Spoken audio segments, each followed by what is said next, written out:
आज हम पितृपक्ष की महान कथा सुनाने जा रहे हैं। कहा जाता है कि इस कथा को सुनने से समस्त प्रकार के पितृ दोष समाप्त होते हैं। इस कथा का ध्यानपूर्वक श्रवण करने मात्र से ही मनुष्य के कोटि कोटि पाप नष्ट होते हैं और उसे अपार धन संपत्ति और सुख समृद्धि प्राप्त होती है। पितरों की कृपा से उसके सभी दुख दोष समाप्त होते हैं और सुखी जीवन प्राप्त होता है। यह महान कथा भगवान श्री कृष्ण ने गरुड़ जी को सुनाई है। आइए सुनते हैं इस कथा को। दोस्तों, एक समय की बात है, पक्षीराज गरुड़ अपने मन में जिज्ञासा लिए भगवान श्री कृष्ण के पास आते हैं और उन्हें प्रणाम करते हुए कहते हैं, हे प्रभु, पितृपक्ष में पितरों की पूजा करने से कौन सा फल मिलता है? पितृपक्ष के दौरान पितरों की शांति के लिए कौन से उपाय करने चाहिए? भगवान श्री कृष्ण कहते हैं, हे गरुड़, तुमने आज उत्तम प्रश्न किया है। तुम्हारे इस प्रश्न में समस्त मनुष्य जाति का कल्याण छिपा हुआ है। जो मनुष्य अपने पितरों को संतुष्ट करता है, उसके समस्त दोष और दुख समाप्त होते हैं। पितरों की पूजा करने से मनुष्य को अपने पूर्वजों का आशीर्वाद प्राप्त होता है। इस विषय में एक अप्सरा और ऋषि की प्राचीन कथा कही जाती है, जो मैं आज तुम्हें सुनाता हूं। इस कथा को श्रवण करने से तुम्हें तुम्हारे सभी प्रश्नों के उत्तर मिल जाएंगे। इसलिए हे गरुड़, तुम इस कथा को ध्यान से सुनो। इस कथा को जो भी सुनता है, उसके समस्त प्रकार के पितृदोषों का नाश होता है। जो भी इस कथा को सुनता है और सुनाता है, उसके ऊपर पितरों की कृपा सदैव बनी रहती है। गरुड़ जी कहते हैं, हे प्रभु, आपके मुख से इस कथा को सुनने के लिए मैं उत्सुक हूं। कृपया आप मुझे वह कथा सुनाइए। मैं इस कथा का प्रचार अवश्य करूंगा। फिर भगवान श्री कृष्ण गरुड़ जी को पितृपक्ष की कथा सुनाने लगते हैं। इसलिए दोस्तों, आप भी इस कथा को ध्यानपूर्वक पूरा जरूर सुनें। इस कथा के श्रवण मात्र से मनुष्य के सभी पाप और दोष नष्ट होते हैं। उसे पितृदोष से मुक्ति मिलती है, सभी कर्ज उतर जाते हैं, धन धान्य संपत्ति की प्राप्ति होती है तथा सुंदर गुणवान पत्नी की प्राप्ति निश्चित होती है। संतानहीन को संतान प्रदान करने वाली यह कथा अत्यंत महान है। पितृपक्ष के दौरान इस कथा का श्रवण प्रत्येक मनुष्य को करना चाहिए। इसका श्रवण करने से पितरदेव प्रसन्न होते हैं और वरदान देते हैं। श्री कृष्ण कहते हैं, हे गरुड़, प्राचीन काल की बात है। रुचि नामक एक राजा थे, जो संसार के माया मोह को छोड़कर निर्भय होकर ब्रह्मचर्य का पालन करते हुए निरहंकार भाव से पृथ्वी पर विचरण करने लगे। उन्होंने संसार की सभी खुशियों और भोगों का त्याग कर दिया था। उन्होंने घर में रहना भी छोड़ दिया था। वे एक बार ही भोजन करते थे और वन में भटकते रहते थे। उन्हें ऐसा वैराग्य धारण किया हुआ देखकर उनके समस्त पितृगण अत्यंत दुखी हो गए। अपने वंशज को इस प्रकार से वंश को नष्ट करता हुआ देखकर उन्हें भय लगने लगा। उन्होंने सोचा कि वे स्वयं चलकर अपने वंशज से मिलेंगे और उसे वैराग्य का त्याग करने के लिए कहेंगे। फिर एक दिन जब ऋषि रुचि ध्यान मग्न होकर तपस्या कर रहे थे, उसी समय उनके समस्त पितृगण उस स्थान पर प्रकट हुए। जब ऋषि रुचि ने अपनी आंखें खोलीं तो उन्होंने 4 दिव्य आत्माओं को अपने सामने खड़ा देखा। उन्हें देखकर वे आश्चर्यचकित हो गए और उन्हें प्रणाम करते हुए कहने लगे, हे महान आत्माओं, आप कौन हैं और किस कारण से आप मुझे दर्शन देने के लिए पधारे हैं?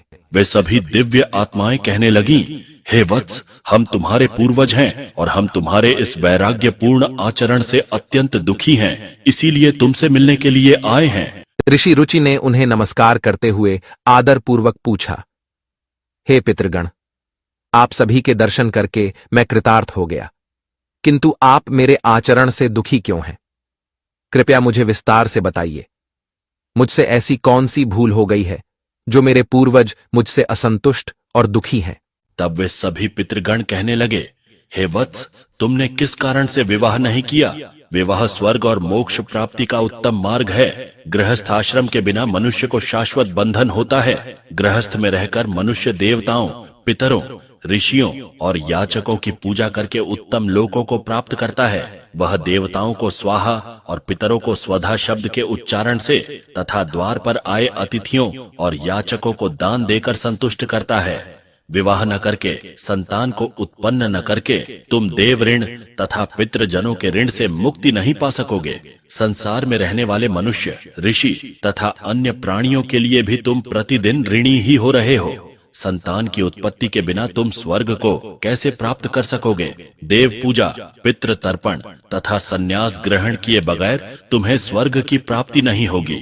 सभी पितृ कहते हैं, हे पुत्र, यदि तुमने विवाह नहीं किया तो यह अन्याय केवल तुम्हें कष्ट ही देगा। मरने के बाद तुम्हें नरक की प्राप्ति होगी और अगले जन्म में भी कष्ट भोगोगे। फिर ऋषि रुचि ने अपने पितरों से कहा, हे पितरों, जीवन में विवाह करना अत्यंत दुखदायक है। इससे पाप का संग्रह होता है और अंतकाल में यह अधोगति प्रदान करता है। इसी विचार से मैंने स्त्री के साथ विवाह नहीं किया है। स्त्री संग परिग्रह करने से मुक्ति नहीं मिलती। जो व्यक्ति अविवाहित रहकर प्रतिदिन विद्या ग्रहण करता है और ज्ञान के अमृत से अपनी आत्मा को निर्मल करता है, वह मेरे लिए श्रेष्ठ है। विद्वानों ने अनेक प्रकार के सांसारिक कर्मों का वर्णन किया है। इसीलिए मनुष्य को अपने इंद्रियों पर संयम रखकर तत्व ज्ञान के जल से आत्मा को शुद्ध करना चाहिए। फिर पितरों ने कहा, हे वत्स, इंद्रियों को वश में रखकर ज्ञान के द्वारा आत्मा को निर्मल करना चाहिए। तुम्हारा यह कथन उचित ही है, किंतु यह कल्याण का मार्ग नहीं है जिस पर तुम चल रहे हो।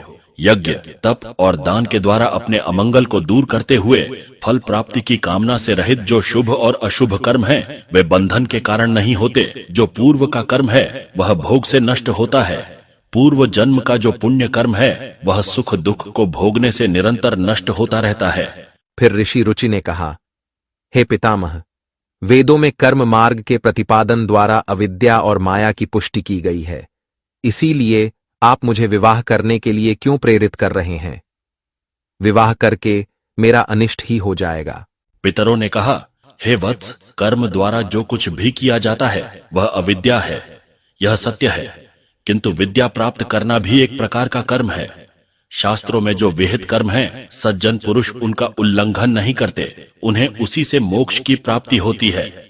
शास्त्रों में पुरुष को विवाह करने की आज्ञा दी गई है। विवाह न करने पर पुरुष को मुक्ति नहीं मिलती है। संतान के बिना उसे मोक्ष नहीं मिलता है। संतान के द्वारा किए गए श्राद्ध कर्म से ही उसे मोक्ष मिलता है। इसलिए हे पुत्र, तुम विधि पूर्वक विवाह करो। विवाह न करने से तुम्हारे सभी कर्म भी नष्ट हो जाएंगे और तुम विफलताओं को ही प्राप्त करोगे। यदि हमारा वंश नष्ट हो जाएगा तो हमारी आत्माएं अतृप्त ही रहेंगी। विवाह करके संतान उत्पन्न करके ही तुम अपने पितरों को संतुष्ट कर सकते हो। श्री कृष्ण कहते हैं, हे गरुड़, इस प्रकार से अपने पितरों के वचन सुनकर ऋषि रुचि को बड़ी ग्लानि हुई। उन्होंने विवाह करने का निश्चय किया। फिर ऋषि रुचि ने अपने पितरों से कहा, हे पितृगण, अब तो मैं बूढ़ा हो गया हूं। कौन मुझे अपनी कन्या प्रदान करेगा? वैसे भी मुझ जैसे वृद्ध व्यक्ति के लिए विवाह करना अत्यंत कष्ट साध्य है। फिर पितरों ने कहा, हे वत्स, यदि तुम हमारे वचनों का पालन नहीं करोगे तो निश्चित ही हम सभी पितरों का पतन हो जाएगा और तुम्हारी अधोगति हो जाएगी। इतना कहकर सभी पितृगण अदृश्य हो गए। श्री कृष्ण कहते हैं, हे गरुड़, पितरों के द्वारा ऐसे वाक्य सुनकर ऋषि रुचि मन ही मन अत्यधिक व्याकुल हो उठे। अपने पितरों की मुक्ति के लिए विवाह करने का विचार करते हुए वे कन्या की खोज में पृथ्वीलोक पर विचरण करने लगे, किंतु उन्हें कहीं भी कन्या की प्राप्ति नहीं हो सकी। अपने पितरों के वचनों को बार बार मन में सोचते हुए वे चिंताग्रस्त होकर सोचने लगे, मैं क्या करूं, कहां जाऊं? मेरे पितृगणों को मुक्ति दिलाने के लिए कौन सी स्त्री मुझसे विवाह करेगी? इस प्रकार देर तक विचार करने के बाद ऋषि रुचि ने ब्रह्मादेव की तपस्या करना शुरू कर दिया। ऋषि रुचि ने 100 वर्षों तक एक वन में घोर तपस्या की। तत्पश्चात जगत पिता ब्रह्मा ने उन्हें दर्शन दिया और कहा, हे रुचि, मैं तुम्हारी तपस्या से प्रसन्न हूँ। तुम्हारी जो भी अभिलाषा है उसे प्रकट करो, मैं अवश्य पूर्ण करूंगा। तब ऋषि रुचि ने ब्रह्मदेव को प्रणाम किया और कहा, हे परमपिता, मेरे पितरों ने मुझे संतान उत्पन्न करने के लिए कहा है, किंतु इस समय मुझे विवाह के लिए कोई कन्या दिखाई नहीं पड़ रही है। इसीलिए कृपया आप मुझे कन्या प्रदान करें, जिससे विवाह करके मैं संतान प्राप्त कर सकूं। इस पर ब्रह्मदेव ने कहा, हे विप्र, तुम संसार के प्रजापति हो जाओगे। तुम्हारे द्वारा प्रजा की सृष्टि होगी। तुम्हारे पितरों ने उचित ही कहा है कि तुम्हें स्त्री से विवाह करना चाहिए। इस अभिलाषा को मन में रखते हुए तुम्हें पितरों की पूजा करनी चाहिए। वे प्रसन्न होकर तुम्हारी इस कामना को पूर्ण करेंगे और तुम्हें उत्तम स्त्री की प्राप्ति होगी। इस प्रकार कहकर ब्रह्मादेव अंतर्ध्यान हो गए। ब्रह्मा जी के वचन सुनकर ऋषि रुचि ने पुनः अपने पितरों को प्रसन्न करने का निश्चय किया। फिर ऋषि रुचि नदी के तट पर पहुंचे और एकांत में उन्होंने अपने पितरों का तर्पण करके उन्हें संतृप्त किया। तत्पश्चात एकाग्र चित्त होकर वे भक्तिपूर्वक अपने पितरों की स्तुति करने लगे। श्री कृष्ण कहते हैं, हे गरुड़, ऋषि रुचि ने अपने पितरों के लिए जो स्तुति की उसे प्रत्येक मनुष्य को ध्यान से सुनना चाहिए। यह स्तुति सब दुख और दोषों को नष्ट करने वाली है। जो केवल एक बार इस स्तुति को सुनता है उसके अनेक पाप नष्ट होते हैं और उसे पितरों का आशीर्वाद प्राप्त होता है। इसलिए तुम इस स्तुति को ध्यान से सुनो, तभी यह कथा सुनने का फल तुम्हें प्राप्त होगा। महात्मा रुचि इस प्रकार स्तुति करने लगे। जो अधिदेवता के रूप में विद्यमान रहते हैं और जो श्राद्ध के अवसर पर देवताओं से स्वधा द्वारा तृप्त किए जाते हैं, उन सभी पितृगणों को मैं नमस्कार करता हूं। स्वर्ग में अवस्थित महर्षिगण भुक्ति मुक्ति की कामना से मानसिक श्राद्ध द्वारा जिन्हें भक्तिपूर्वक तृप्त करते हैं, उन सभी पितरों को मैं प्रणाम करता हूं। अग्निश्वात, बर्हिषिद, आज्ञप और सोमप नामक पितृगण हैं। वे सभी इस श्राद्ध में मेरे द्वारा संतृप्त होकर तृप्ति को प्राप्त करें। अग्निश्वात पितृ मेरी पूर्व दिशा की रक्षा करें। बर्हिषद नामक पितृगण सर्वदा मेरी दक्षिण दिशा की रक्षा करें। आज्ञप पितृजन पश्चिम दिशा की तथा सोमप पितृगण उत्तर दिशा की रक्षा करें। ये समस्त पितृजन राक्षस, भूत, पिशाच और असुर गणों के कारण उत्पन्न दोषों से नित्य सब प्रकार से हमारी रक्षा करें। विश्व, विश्वभुक, आराध्य, धर्म, धान्य, शुभानन, भूतिद, भूतिकृत और भूति नामक जो पितरों के 9 गण हैं तथा कल्याण और कल्यद, कल्यकर्ता, कल्यत्राश्रय, कल्यता हेतु और अनघ नामक जो पितरों के 6 गण कहे गए हैं, और वर, वरेण्य, वरद, तुष्टिद, पुष्टिद, विश्वपात और धाता नाम से विख्यात ये 7 गण तथा पितृगणों के पाप विनाशक जो महान, महात्मा, महित, महिमावान और महाबल नाम से प्रसिद्ध ये 5 गण हैं, उन गणों के ही साथ सुखद, धनद, धर्मद और भूतिद नामक पितरों का एक अन्य गण चतुष्टय कहा गया है। इस प्रकार कुल मिलाकर उन पितरों के 31 गण हो जाते हैं जिनसे यह संपूर्ण जगत परिव्याप्त है। ये सभी पितृजन इस श्राद्ध में मेरे द्वारा प्रदत्त कव्याधि से संतुष्ट हों। इस प्रकार ऋषि रुचि द्वारा स्तुति करने पर पितर अत्यंत प्रसन्न हो गए और उसी समय एक दिव्य तेज उत्पन्न हुआ जो आकाशमंडल में चारों ओर व्याप्त हुआ। संपूर्ण विश्व को अपने तेज से आच्छादित करने वाली उस रोशनी को देखकर ऋषि रुचि अपने घुटने पर बैठकर फिर से पितरों की स्तुति करने लगे। रुचि की स्तुति सुनकर पितृगण अत्यंत प्रसन्न हुए और वे उनके सामने प्रकट हुए। रुचि ने पुष्प, गंध और अनुलेप पदार्थों का उन्हें निवेदन किया था। वे सभी पितर उन्हीं को धारण करके उनके सामने प्रकट हुए। रुचि ने भक्तिपूर्वक हाथ जोड़कर अपने पितरों को प्रणाम किया और निवेदन किया। प्रसन्न होकर पितरों ने कहा, हे पुत्र, तुम्हारी इस स्तुति से हम अत्यंत प्रसन्न हैं, इसीलिए अब तुम्हारी जो भी कामना हो वह निसंकोच होकर कहो। फिर नतमस्तक होकर रुचि ने पितरों से कहा, हे पितृदेव, ब्रह्मदेव ने सृष्टि की रक्षा करने के लिए मुझे प्रजापति बनाया है, इसीलिए मैं आपसे संतान उत्पन्न करने में समर्थ, गुणवान, चरित्रवान पत्नी की कामना करता हूं। फिर पितरों ने कहा, हे वत्स, इसी स्थान पर अभी इसी क्षण तुम्हें उत्तम मनोरमा पत्नी की प्राप्ति होगी और उसी से तुम्हें पुत्र होगा। हे रुचि, वह पुत्र बुद्धिमान और बलशाली होकर रौच्य नाम से तीनों लोकों में ख्याति प्राप्त करेगा। उसके भी अतिशय बलवान, महापराक्रमी, महात्मा और पृथ्वी का पालन करने वाले बहुत से पुत्र होंगे। इतना कहकर समस्त पितृगण ऋषि रुचि को आशीर्वाद देकर उस स्थान से अंतर्ध्यान हो गए। पितरों के अंतर्ध्यान होते ही पितरों की कृपा से उसी समय उस नदी के मध्य से ही रुचि के समीप प्रमलोचा नामक मन को प्रिय लगने वाली सुंदर श्रेष्ठ एक अप्सरा प्रकट हुई।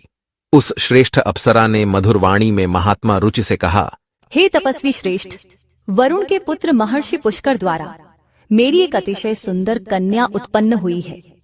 मैं उस सुंदर रूप वाली मानिनी नामक कन्या को भार्या के रूप में आपको प्रदान करती हूँ। आप इससे विवाह करें। इस कन्या से आपको अतिशय बुद्धिमान मनु नाम का पुत्र होगा। फिर प्रजापति रुचि ने उस अप्सरा कन्या से विवाह किया। श्री कृष्ण कहते हैं, हे गरुड़। इस प्रकार से ऋषि रुचि ने अपने पितरों को प्रसन्न करके विवाह के लिए कन्या प्राप्त की और अपने वंश को आगे बढ़ाया। कथा के अंत में भगवान श्री कृष्ण ने गरुड़ जी को पितरों को प्रसन्न करने के अनेक उपाय विस्तार से बताए।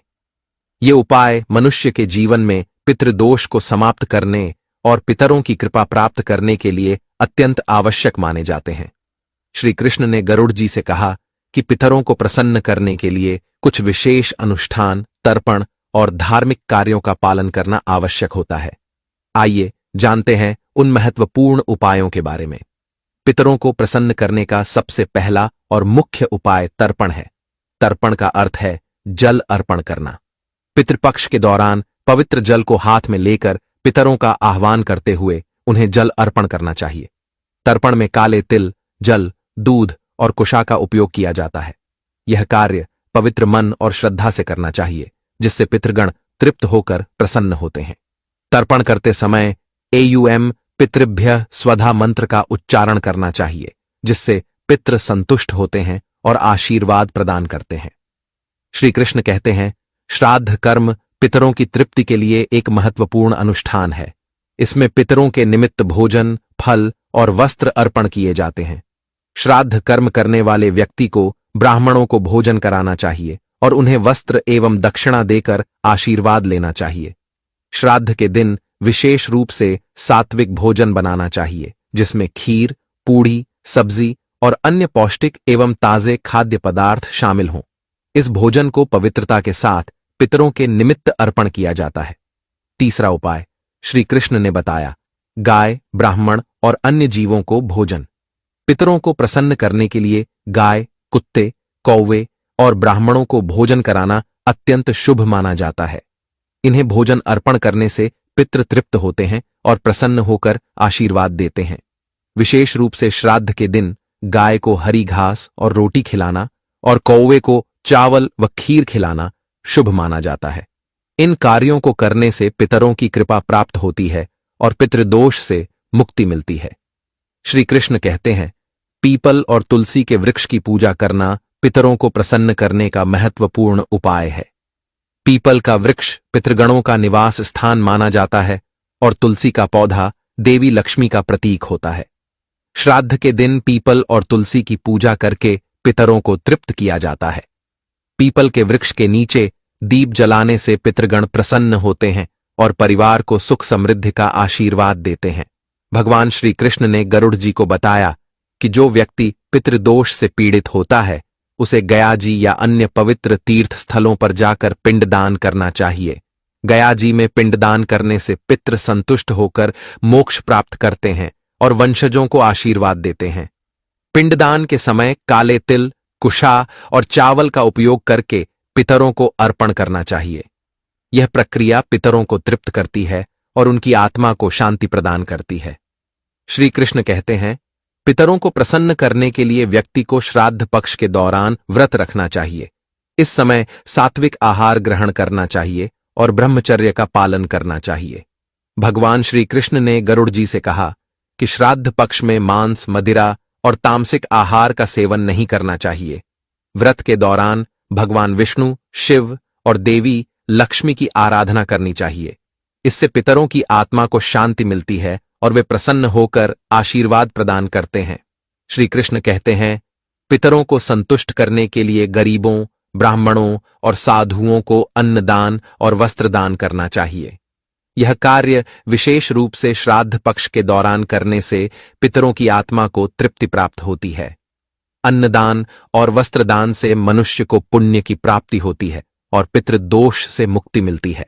इस कार्य से पितृ प्रसन्न होकर घर परिवार की सुख समृद्धि का आशीर्वाद देते हैं।